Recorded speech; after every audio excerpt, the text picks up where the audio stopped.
I'm back in my element here, and another video. I don't want to say music theory, but this is a continuation off of geometry and logic for music theory. I did the video, two videos, doing numerical and geometric modeling of scales and chords that are basically harmonic function for playing music. And I'd spent years living in the desert, maybe 4 or 5 years, less than 5 years, more than 4 years, desert of Arizona, and that's where I more intensely studied music, spending more time and effort learning music, practicing scales, learning how to compose, and looking at music theory for the harmonic structuring of music, the dynamics of harmony that makes it work out to be what we hear and appreciate as harmonics. So we showed that middle way about it. Two sides reflecting, two sides mirroring each other, two sides balancing each other out.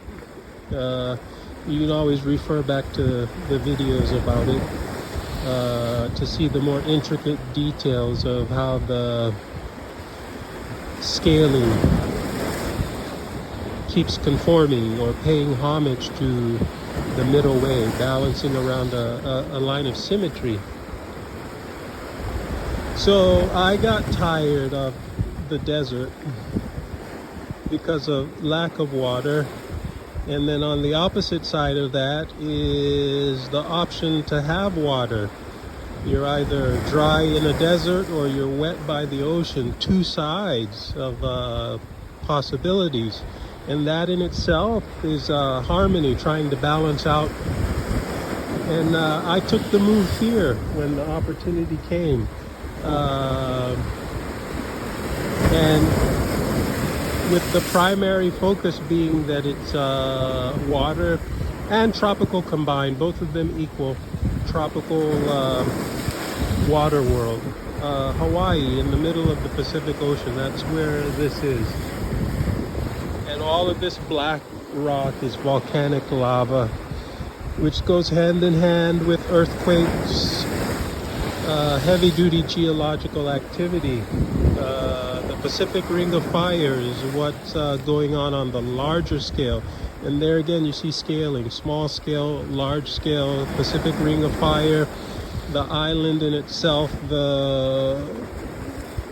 forms an arc. The ring around the island shows you the circular nature of the island spread, which is a function of the volcanic mass pouring out, fusing out, erupting out, and spreading in circular form, ring form. The entire Pacific Ocean, Ring of Fire dynamics wants to conform also to a ring, in the same way that the whole Earth conforms to a round shape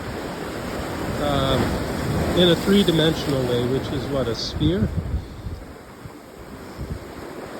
So yeah, getting into the details for geometry, even when I'm talking about just my reasoning and philosophy, or whatever you want to call it, for coming here and what makes the place what it is. Tropical water, personal reasons. So I came here and continued studying music, or at least practicing music, and thinking, always thinking about music theory, the geometry and logic for harmonic function, and thinking about math and philosophy and how all that relates, and making connections. And I spent as much time as I could on the beach, which was pretty much every day. I lived down the street from the beach. for my first year, and grew a habit of coming to the beach every single day. Even if I had something to do in town, you know, if it was work, if it was errands, whatever, I'd plan some time at the beach before starting my day, or time at the beach after finishing my day, but just to get some exposure to the beach every day. Even if I was worn out, the beach would be a place where I could just sit and relax to the music of the ebb and flow of the water coming back and forth. And that song and dance of the water, its movement is its dance. The sound it makes as it moves back and forth, that's its song. And they go hand in hand together. You get musicians playing like a magnet, they'll attract dancers dancing. You get dancers dancing like a magnet, they'll attract musicians playing the sound. So if I was tired, this was a good place to relax to the song and dance. I didn't have to dance or move, just relax and get rest in. Or if I had lots of energy, I could get active, swim in the water. And when you get in the water, you're no longer seeing just its dance. You're no longer just seeing its dance. You're no longer just hearing its song, that sound it makes as it splashes up and then washes back and then more and more repeating. You're actually in the water, feeling the movement. Feeling the movement.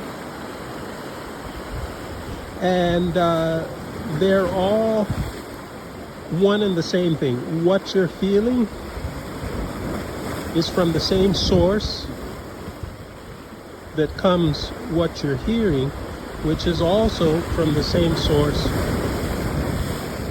of what you're seeing in the motion, which is the mass of water and its movement.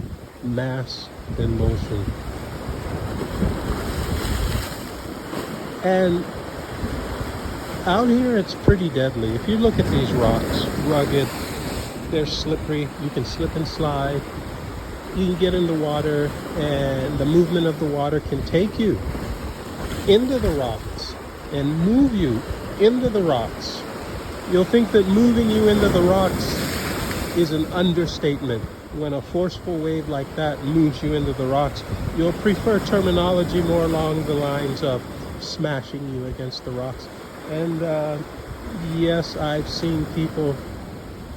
One person that I know of right in front of me, he was in the rocks, not here, just over on the other side, holding his hand out, waiting for me to reach to him. And I reached to him, and as I reached, I had to decide. There was a big wave coming, the biggest wave of the day at that time. And so I pointed at him to go back out. If he goes back out, he can go under the wave, and then the wave will go over him, and then the wave will smash into the rocks without him being in the way to smash him against the rocks. And he wouldn't do that. He insisted, kept insisting I come down there, but he was busy looking at me and not looking behind him to see the wave coming. And the wave smashed him against the rocks. And then he was writhing in what must have been agony when I saw him after that, still in the water. And the second wave behind it came just as big. Two, coming in pairs, sets of twos, minimum. When there's a significant size change, the initial one will come, and behind it, there will be another in pairs. That's that duality showing itself. Now, there can be more than two, but you can just expect that when one comes out of order in terms of the regularity of what's been coming, the size and force, and then suddenly one comes just on a larger scale, something else behind it will come similar, as if the first one came, reflected its energy back out, and created the second one, which then hits again and then from there it begins to dilute down. You could have a third one, but that's diluting down the size and forcefulness and downscaling from there until a distant energy source from out there, it could be the wind, kicks up another sizable wave. Anyway, that guy didn't make it. He died. And earlier that day, another man ended up in the same situation, and I was able to pull him out. So in two situations, same day, same scenario on the rocks over there. One guy I was able to help him, and the other guy I wasn't. So I live with the duality of having helped one guy out and he made it, and wanting to help the other guy out and he didn't make it. And in life, I live with that as a balance, which is a lesson for me. What do I learn from both sides? What do I learn from having the guy make it in the first scenario and the second guy having not made it in the second scenario? I learned from both, but in both situations I made it. And the guy that I helped, he made it because I went in with what I knew about how to make it out and helped him make it out. The second guy, I went in to help him out with what I knew about how to make it out, and he insisted on me helping him out in the way that he wanted to be helped out right there, and he didn't make it because I wouldn't go in with him in that situation. I decided a different situation was the way to go, and I made it out because of that, and he didn't. So if anything, maybe it was a test of what I already knew and a proving of it. So the proof is in the pudding, and I'm going to change subject from there and no longer talk about the dangers here and the people who didn't make it, but that's an important thing to bring up. But the proof in the pudding of mass and motion and harmonics, the movement of the water, very beneficial. It can be detrimental. It can liven up your life. It can kill you. It goes both ways. This wave coming in, hitting the shore, now reflecting back out. You see the whitewash reflecting back out. Let's look at it again. Massive water hitting the shore, now going back out in the other direction. Two directions, comes in and goes back out. That's a function of reflection, reflecting. The light off of you hitting a mirror, and the mirror splashes it back at you for your eyes to pick it up. That's essentially what's going on in a mirror. The waves of light coming off of your body, hitting the mirror, and the mirror splashing it back for your eyes to see it. And we looked at the geometry of music model, where we did the numerical and geometric modeling of harmonic function in music theory. And we showed that mirror image reflecting system going on in there. That is a reality of physics. In the same way that reality of physics is demonstrating it here in the water, the waves of water moving. And the waves are the pathway of motion. And in music, you will find that the sound waves are a pathway of motion. And if you look at the strings of your piano or the strings of your guitar as they're making their tone, if you look close enough, maybe get a magnifying glass or a microscopic view, you will see the waveform vibration moving a lot faster than this, so it can be harder to track. It can be harder to track when it's moving so fast. Here you get more of a slow motion effect. You get time. You get enough time to follow it. And there's duration involved. All these movements and the parts and pieces refracting from the one whole movement, they have their duration. You'll have the duration of it the duration it takes from when the wave reaches its peak and starts to fall and then hits the shore, and then the duration it follows as it flows back out, reflects back out before hitting the next one.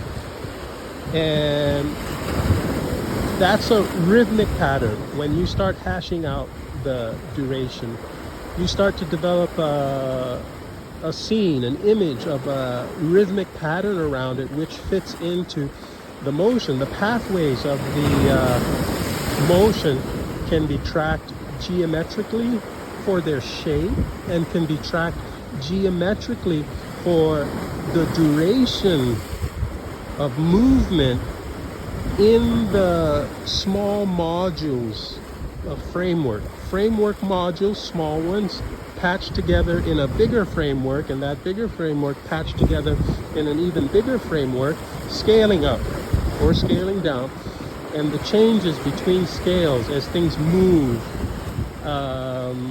You can track that in a grid work of durations, which is musically, when you think about it musically, it's rhythmic patternization, but it's a tracking system of durations.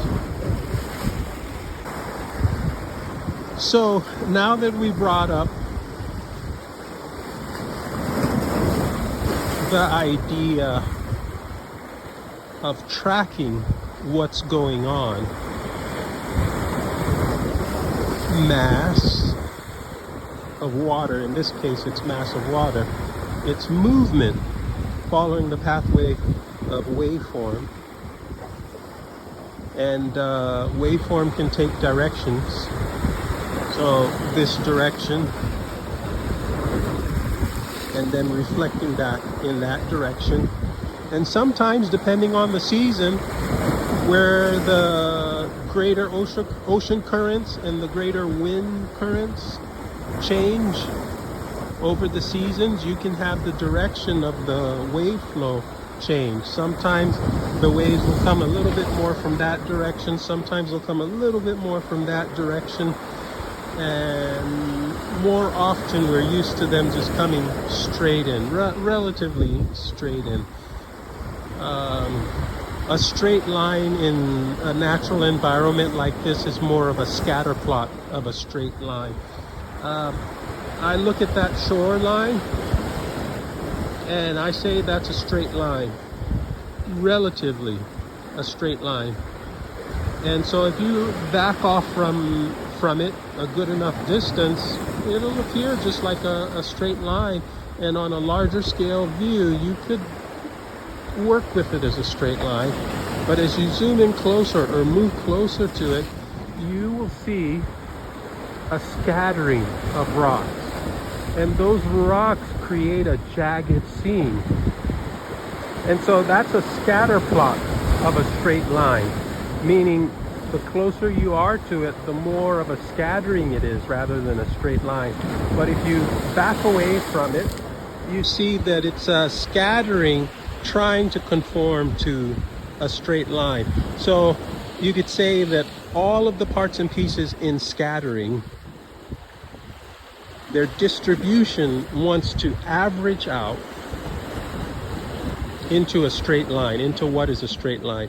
So you could literally draw a straight line through the scattering along that shore and then average out the distance of the rocks away from that straight line, and you'll find they come closer, the average comes closer to what would define a straight line than it does defining a true scattering. Now, if that doesn't happen, it doesn't necessarily mean that it's conforming only to a true scattering. It could, in a scattered way, be conforming to a curved line, curving, rounding off. All these rocks have some rounding off to them. The standard beach rocks have some rounding off to them in one way or another. And ultimately the trend, as they get washed and rolled around is to round themselves off and become rounder and rounder. If they can't become round in totality, they'll become round in whatever area they can, and that will slowly propagate over the years, maybe decades, maybe centuries of them getting ground down.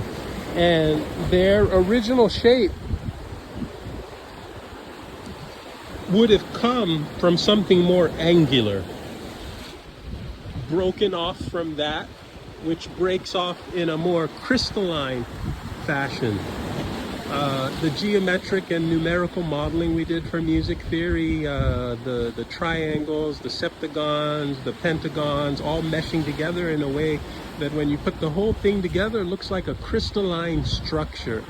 And so you'll have crystalline structuring, and when they break apart, they'll break apart in lines that are more crystalline, which gives you that angular, linear type of geometry, but in a complex way, which makes it look like chaos. But if you have enough of geometric rationality, you can sort of see the harmonic pattern of its form and deformation. Not only its form, but its deformation, deformation.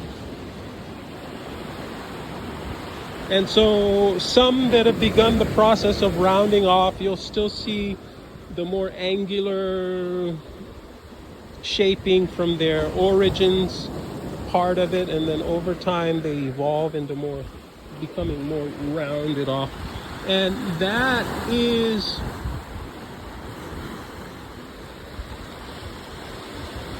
a function of the movement going on. So you'll have movement traveling according to the delineation or directions laid out in the framework of something more crystalline in structure at a particular scale. Now, the water here is more fluid than the solid rock. So the water isn't really moving in what we more easily or more typically know as a crystalline structure. If you want to get really technical about it, you can go down to the water molecules, each individual water molecule, that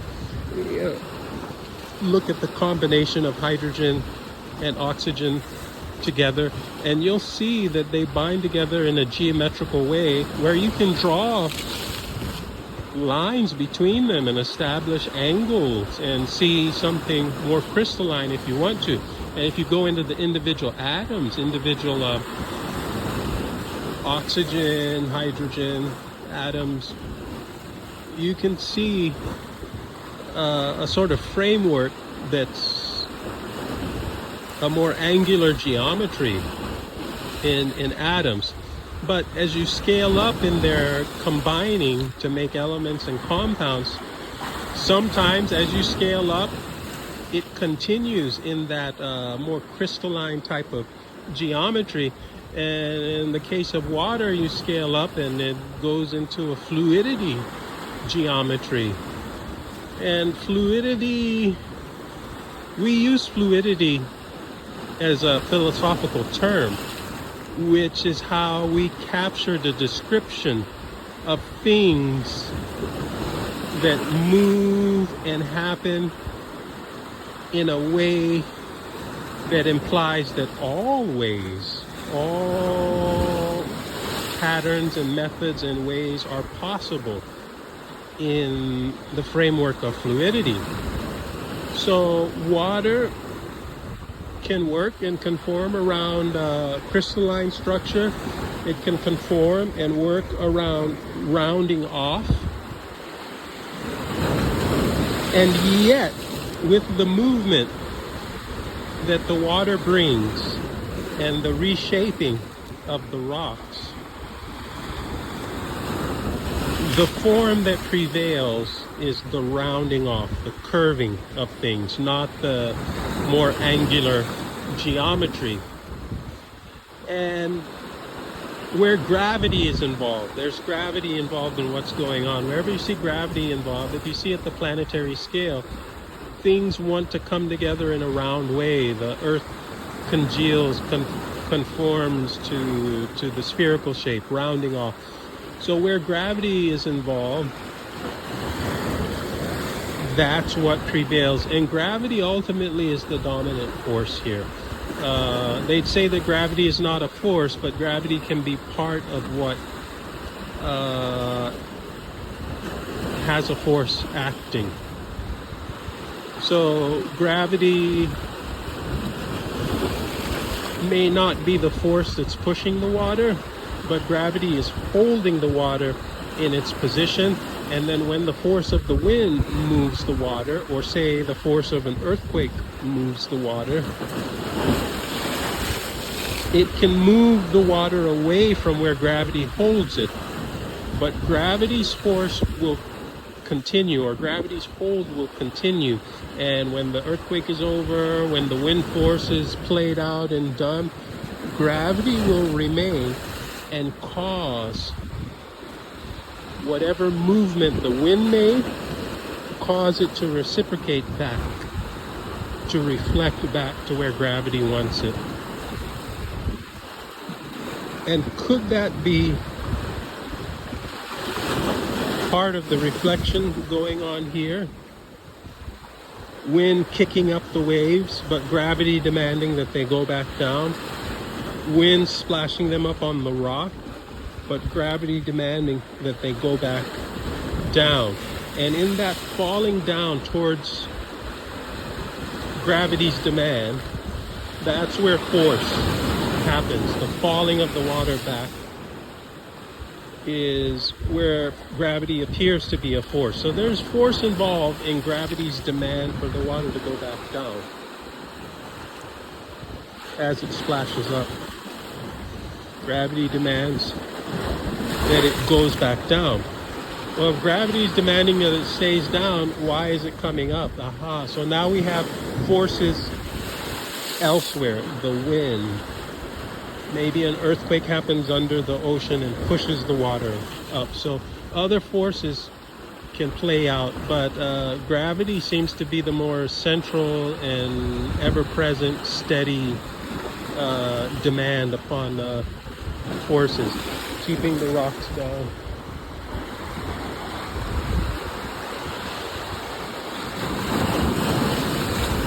And that's a pattern. That's a pattern. And that pattern has a way of matriculating through the complexity of the system and imprinting itself down the line. So the shapes of these things that you see here, there's a geometric calculation possible that is an analog representation of the geometric dance going on between gravity, the force of the wind pushing the water, the weight of the water itself, the mass of the water itself.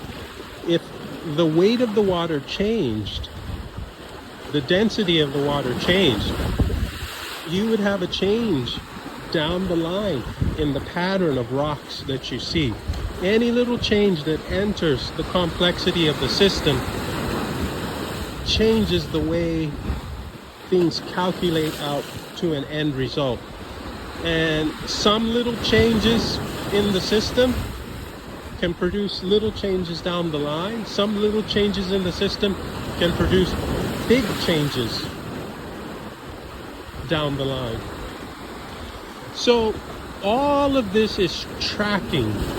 You track your way through what's going on. And at the very basics of it is you have to start at a point, right? But you haven't really tracked anything. All you've done is start at a point, made a statement, or established a statement, or identified something that's been pre-stated.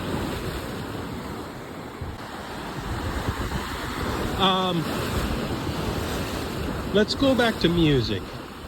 Tracking your way through music, an array of musical notes. An array of musical notes, say a piano spread, black and white notes. We covered the geometry framework for harmonic function along those lines, the line of musical notes. Now, when you press one note, you haven't established harmony. All you've done is made a statement and you've made a noise. Splash, that wave just hit. All that happened there was a statement. That splash right there, that's just a statement. Now, let's listen again. The splash is made.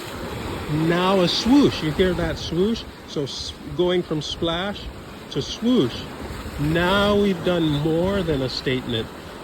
You could divide them up into two statements, but their connection, looking at them together, is a relationship. So if you're playing music, when you press one note, you haven't begun to play music. All you've done is you've made a tonal statement, which is basically making a noise.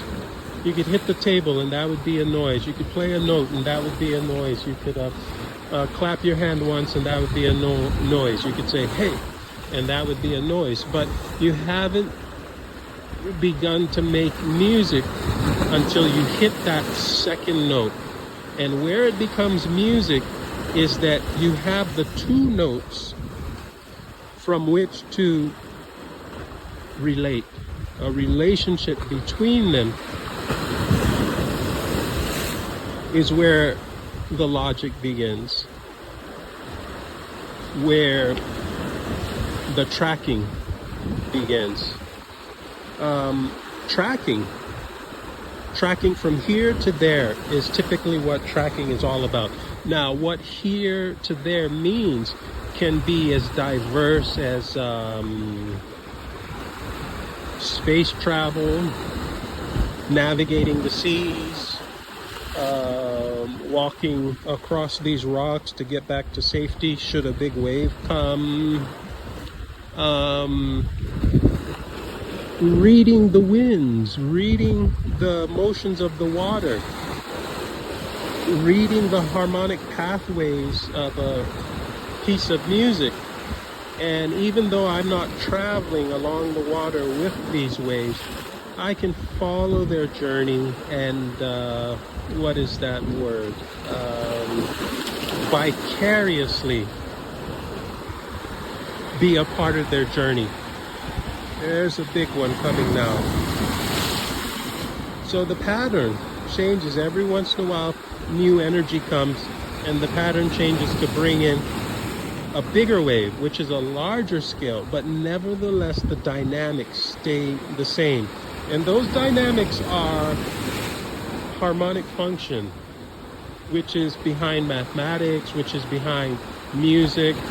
And so we're getting into that slowly. It's complex, so we're getting into it slowly and as easily as I can make it. I'm so used to it. It's like just a normal song and dance to me. And as a musician, have that musician's instinct, you know, playing music by ear and composing by ear and feel, and then coming out here and translating those skills into this. There is the reality of tracking, what it is to be a tracker. I think before we were musicians, humans as a species, before we evolved ability to be musicians, before we evolved the ability to be mathematicians, we had tracking ability, and we know tracking to be following a course of something, many things, anything, following a course of something. And so in the more primitive ways, before advancements of mathematics and music, In the more primitive ways, we could easily understand that we would track whatever we were hunting from one position to the other position. And even though we didn't have that thing on our leash or in our hands to follow it, we could track it according to the phenomena that relates to it. So there is that thing, but we haven't begun to track or make sense of it or make rationality or make harmony. And rationality, we tend to think of that in terms of thinking. But when you think of harmonics and logic in the geometric sense that we've established, for music theory and mathematics, the geometric sense of it, all of those are rations. You ration things out. There's a fluid continuum. It's just all one thing. How do you make sense of it? You begin to ration according to parts and pieces. Well, what parts and pieces? Well, you look for geometric patterns, and each geometric model can be a part and piece that relates to the other. So just one geometric part and piece. So say we're hunting something. What we're hunting can be a geometric structure. But then it goes. Where is it? How do we track it? How do we follow it? How do we relate to it? It left a footprint as it left.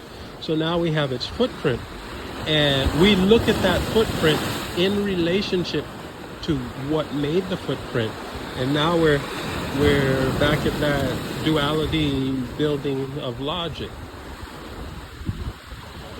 Now we can look at the footprint and look at the footprint in relationship to direction. Look at the footprint in relationship to the geometric indentation that it made, and how that relates to the movement of what made it. That thing has mass.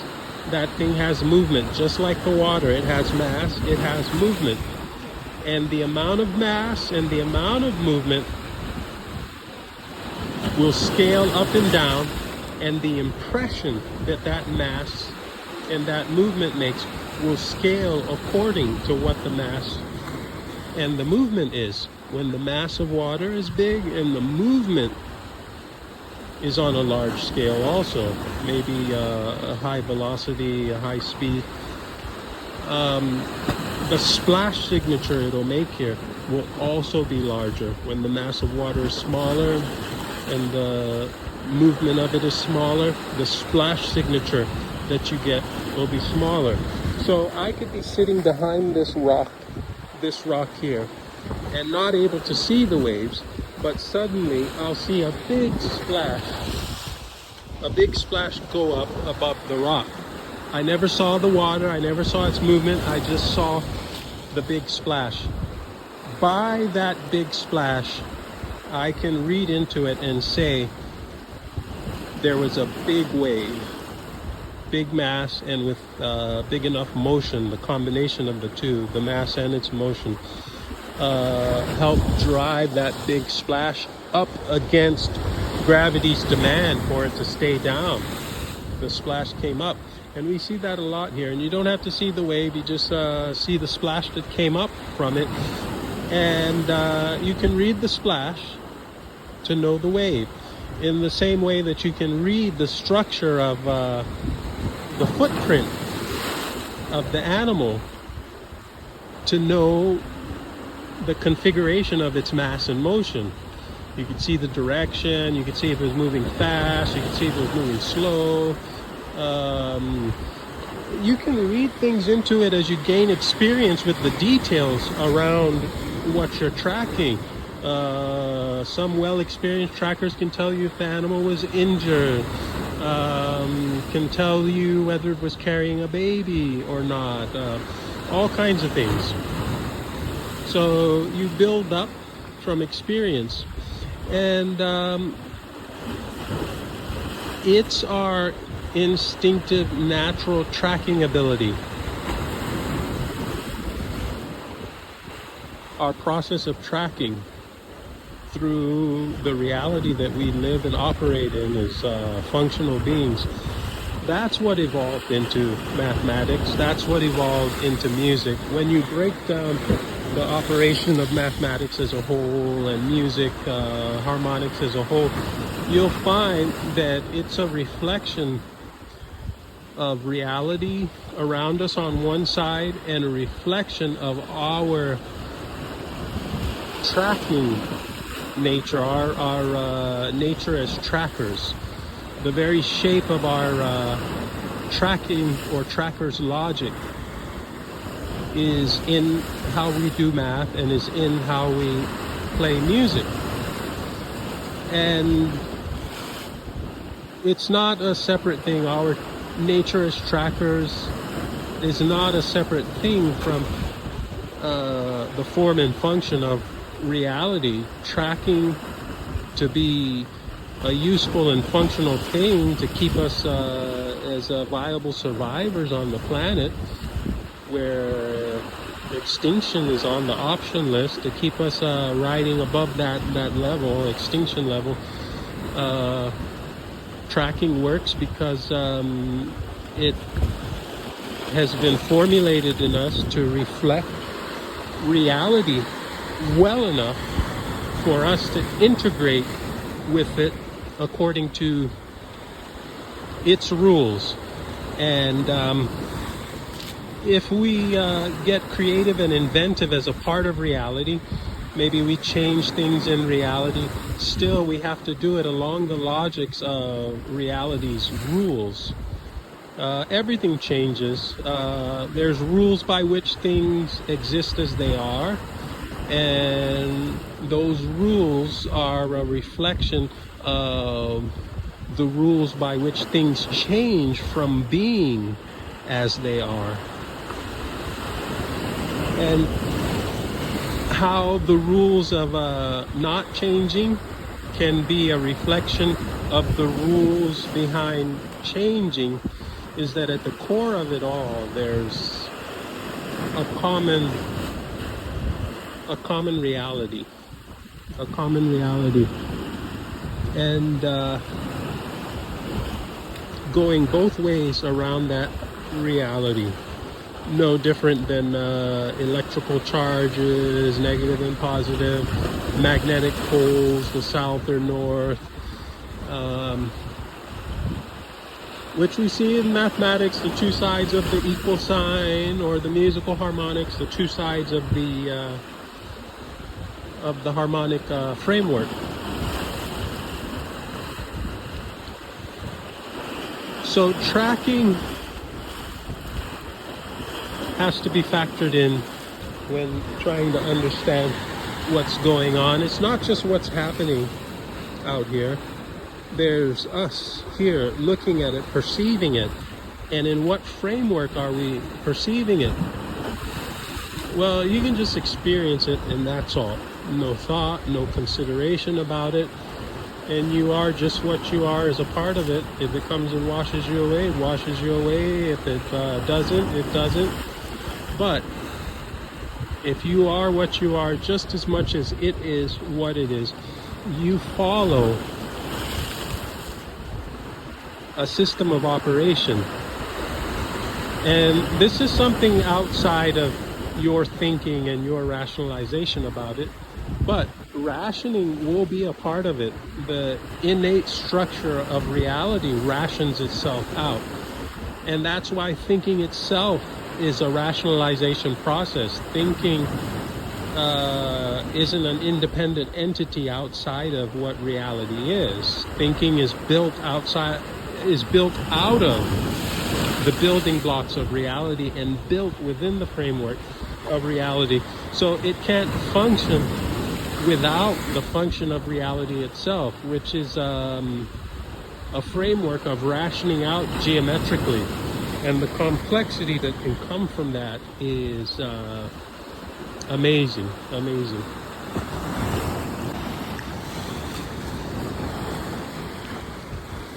So there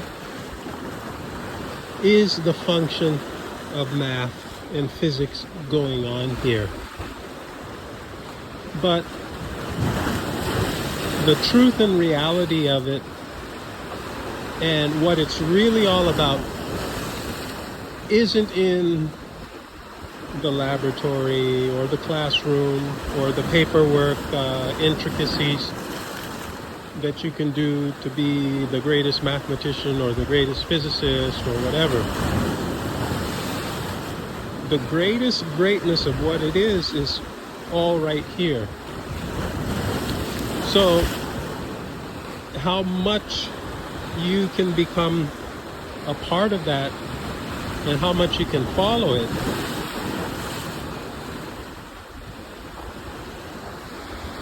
is where you will be rated. You don't have to rate yourself in that way. Reality will rate you. If you're in the water, the big wave surfers, how much are you a part of the process? How much are you able to ration your movements and operation in the water, whether it's with a surfboard or swimming or whatever?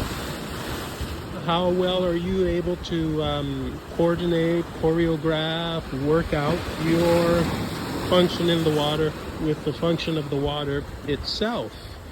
And when you do that in a way, when you do your own doings in a way that pays homage to what the water is doing, then you have the better sense of navigating towards where you want to go or what you want to do in the water.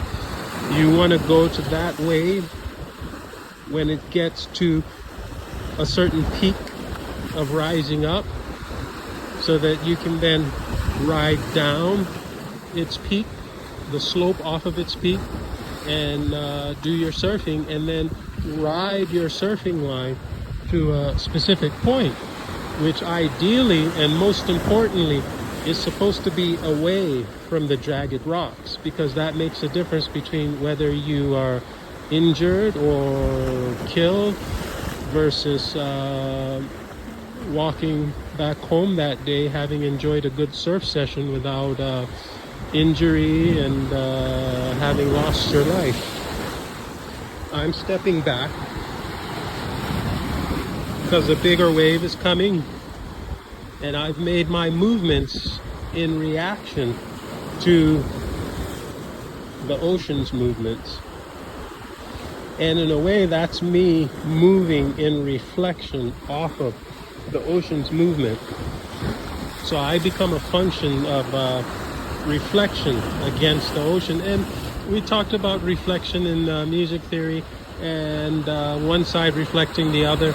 And then the brain, the body functions around the brain, split onto two sides and reflecting each other. Two hands, two arms, two legs, reflecting each other on two sides to work together.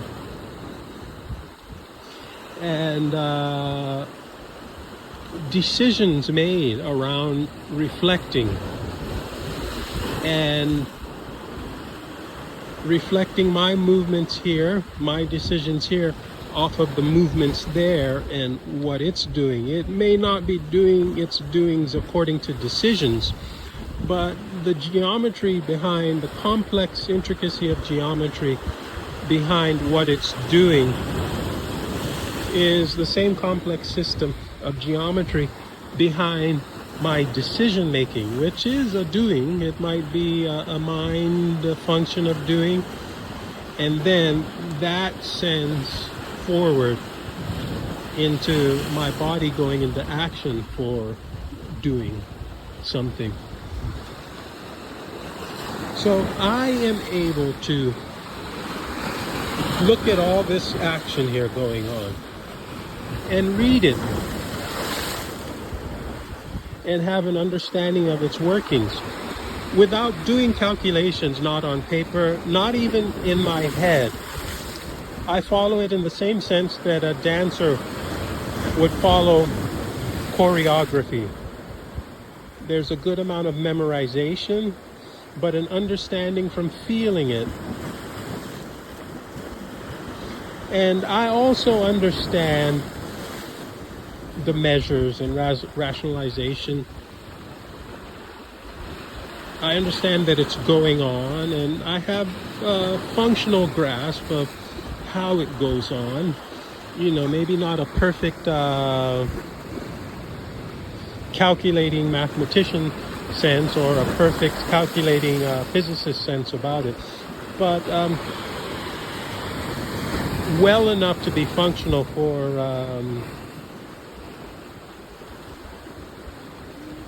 what's impressive. Operating with the water, keeping myself safe in the water. So I can read the movements. There's eddies that swirl, there's pushback. But at the very basics, where I start, which is where I started with the video here, is that you have a wave coming in, it hits, and it reflects back. Now, in its coming forward, that's a full body motion. But in the full body of the water mass, there's motions within motions. If you have a segment of motion, within that segment, there's more movements. So you have a big wave coming with smaller waves in it, and those smaller waves will have even smaller waves.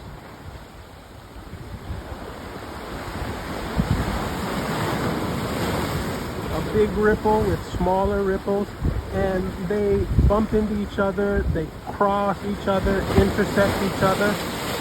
And so all of this rough and chaotic looking rippling going on. This big wave is a big ripple, and within it are smaller ripples, and within those smaller ripples are even smaller ripples, and going down and down depending on how far down you can look. Now, how well are you able to track through all of this motion, all of this little motion? It's a virtual madness to do it in intellectual form. If you want it done intellectually, your best bet is to harness instruments to capture the movements and get a computer program to sort through it all in a way. But who's going to develop that program that knows how to sort through it all? It would have to be someone who knows what's being sorted and what kind of system it is. So how do you know that? You get out here looking at it. But then to look at it intellectually can be a drive into madness. That's a part of reality. Now, what madness is exactly, you don't want to be prejudiced about that. You know, go there and find out for yourself. Maybe I shouldn't say that, but the truth is in the pudding. So if you want to know the truth of madness, go there. If you don't want to go there, then just forget about it. Let madness be madness, and you go be what you become. But then again, if you don't know what madness is, who knows that you would stumble into it without knowing what it is and end up in it and not know that there you are in madness. So what I find is that taking this on is possible, and not having a concern about madness while doing that is possible. And so you get into it through the song and dance. Just feel it like a song playing out. Now, if you look at the dynamics of a record player playing music, you will find there microscopic ripples, grooves, indentations, rises, falls, just like this. And they put a little needle on it to feel it. And then they rotate the record under the needle so that the needle moves with the ripples. So as the ripple passes under the needle, it moves the needle. And various shaped ripples, all kinds of shapes.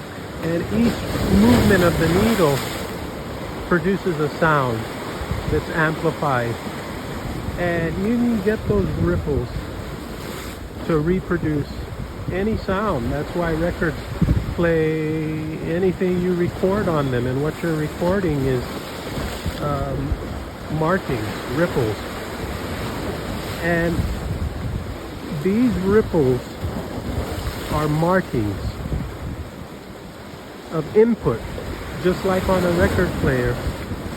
Those ripples that the needle reads are markings that were put there, and those markings were shaped by a source, and these markings were put here shaped by a source. And so if you read these markings, they will reflect back to you the source. This is much more complicated because a record player will be in a solid state. The ripples, indentations, pits and rises and falls, all of that will stay as they are. Whereas each of these ripples are moving and changing as they go. They're feeding off of each other, feeding from a greater source out there, and then feeding off of each other and exchanging. And ultimately what they're doing is coming back into one, all their energy together as one. They'll leave some of their energy here on shore and impact shaping onto the shore. Their shaping, their form, their function will etch into the shore. So there's a way to read the shape of the shore, like a record player being read by a needle. If you know well enough the geometry of the source and how the geometry of the source shapes what it comes in contact into. There's an intricacy of the process of shaping what it comes into contact to. So that's a really, really complex thing. So I can't do it, but I can see how it can be done. And it is done in the real world. Your television screen, the images, you can see this clear image. You're seeing it on your, you're on your telephone, you're on your tablet, you're on your computer screen, you're seeing it on your screen. And that's a digital image.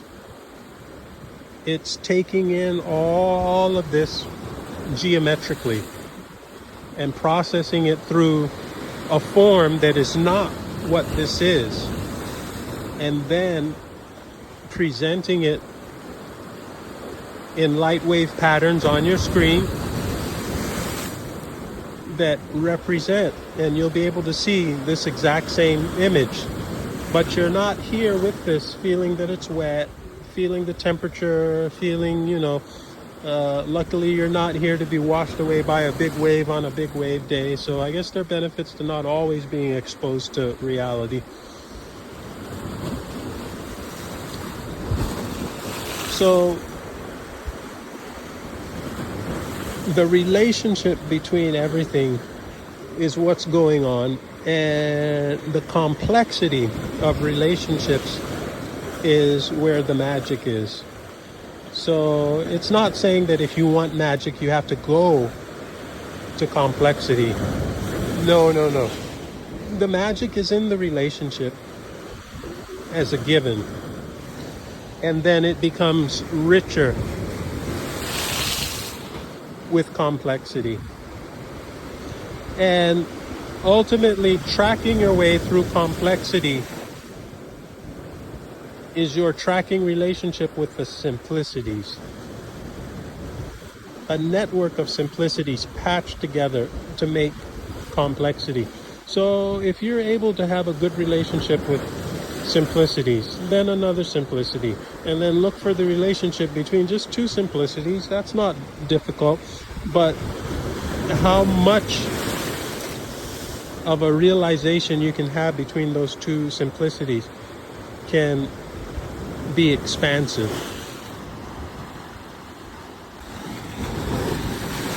Relationship between two simplicities as the tracking route through complexity. And that keeps the mind frame of simplicity through complexity.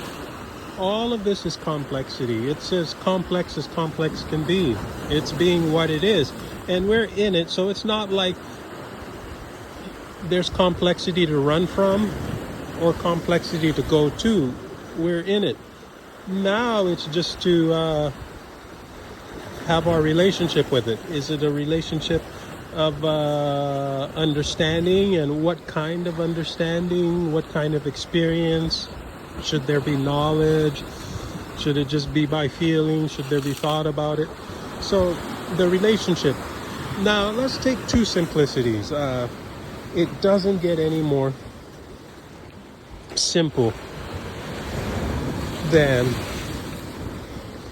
1 plus 1. 1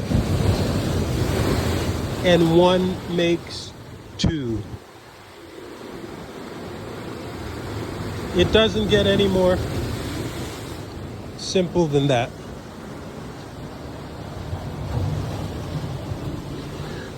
So I'm having a hard time picking two identical stones. So what I'll do is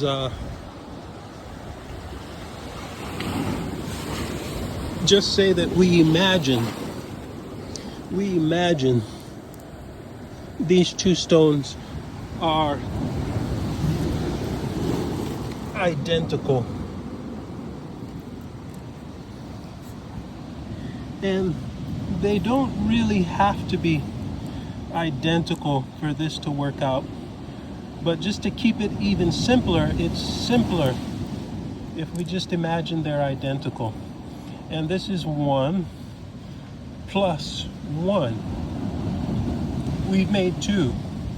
Now in school you would see they would put 1 here, then they put the plus sign, and then they put another one here, they put the equal sign, and then it's 2. 1 plus 1 equals 2. And this is a geometric contraption, a mechanical function with geometry in its dynamics. So when you're doing it on paper, just for the principle of 1 plus 1 equaling 2, that's all you've got. But in the real world, that principle is the core of the matter, in the same way that systems of reflection and harmonics are the core of the matter here, in the same way that reflections and harmonics are the core of the matter when you go to music. You can see it when you're in biology, you can see it in philosophy, you can see it in your anatomy, you can see it all over the place. And so the core of the matter is where 1 and 1 equal 2. But as a geometric contraption, you'll have in other schools or under another teacher, they'll put 1 plus 1. So 1 plus sign here, 1, and then the 2 down here. So now it's following this direction line. 1 plus 1 still equals 2. When it was along this direction line, 1 plus 1 still equaled 2. But in the real world, there is a major significance. When you have 1 plus 1 equaling 2 in this configuration, there is a significant difference in real world outcomes when you have 1 plus 1 equaling 2 in this configuration. So 1 plus 1 equaling 2, the core principle is there, but that's not the full body of what goes on in reality where additive processes are happening. There's differences in outcome when each one is identical versus when each one is different from the other. And then complexity grows from there when the geometric configuration of adding them. Do you add this on this side? Do you add it on this side? Do you add it on this side? Do you add it on this side? When you add it,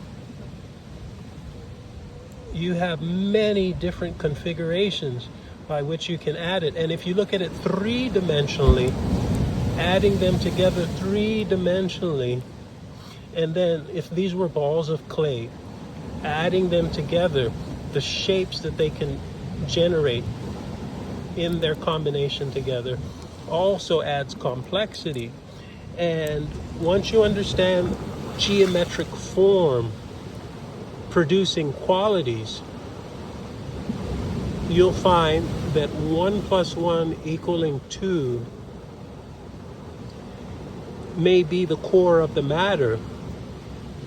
It's just the inescapable fact. But because it's inescapable, whether you know it or realize it or not, makes no difference. It's going to be there no matter what. If you choose not to know it, as we're taught in school, it's still going to be there. You're going to have to face it and live with it. And in facing it and live with it in some form, you will essentially come to know it. Maybe not in the modeling or language that they taught you in school. And the modeling and language that they taught you in school for it might not be the best. It's just a way to get the message across, and not the whole message, and not sufficiently enough of the message. And when you look at a computer programming or just computer processing at all, they talk about ones and zeros. So the transistor is either on or off. The electrical charge, where the negative and positive come in to have it on, or they separate. They come together to turn the transistor on, or they separate to turn the transistor off. And so you have a 1 or a 0. And a 0 is stated where there is something. There's a transistor there. It's stated as a 0. There's a transistor there. It's stated as a 1. So the 1 represents the state of the transistor, which means it's on. The 0 represents the state of the transistor, which means it's off. And so you have this duality again, one side reflecting against the other, contrasting the other, two sides.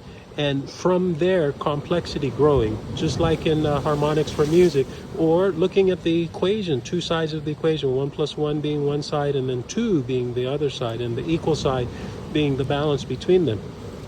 And so when you have a transistor that's on and a transistor that's off, you can patch you can arrange them together in a system, and different ways of arranging them. And one way of arranging them has become the binary language. It's just based on two, double, dual, two things combining together. And binary is a deep core part of reality, of physics. And so you see it happening in biology. You see it showing up, the duality in music, two sides, logic, two sides, mathematical equations, two sides, computer language, two sides. If they're not reflecting exactly, they might be contrasting.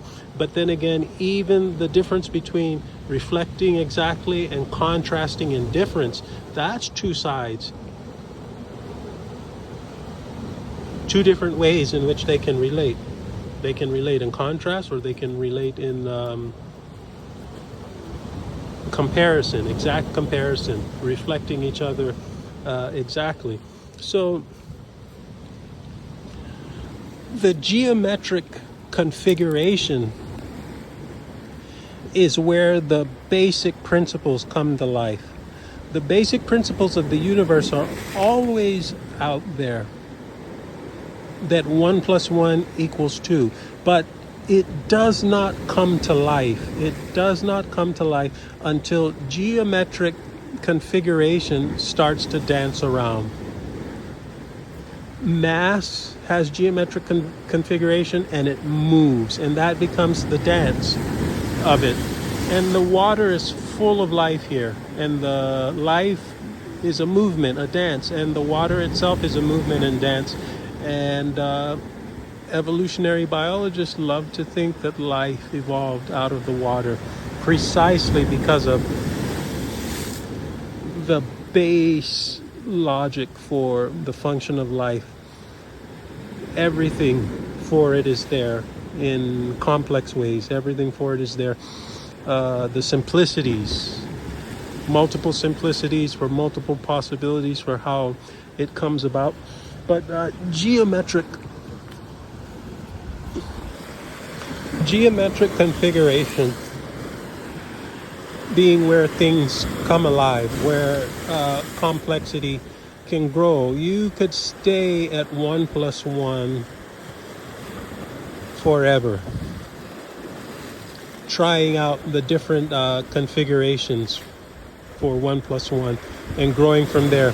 Just the position of a transistor being on, and or the state of a transistor being on and the state of a transistor being off patches together in such a complex way, a myriad patchwork, a collage of a transistor being on, a transistor being off, this one being on, this one being on, this one being on, then that one being off, maybe this one being on, then that one being off, and off, and off, and just spelling out on and on like that until it spells out the whole world of computation that we live in with computers.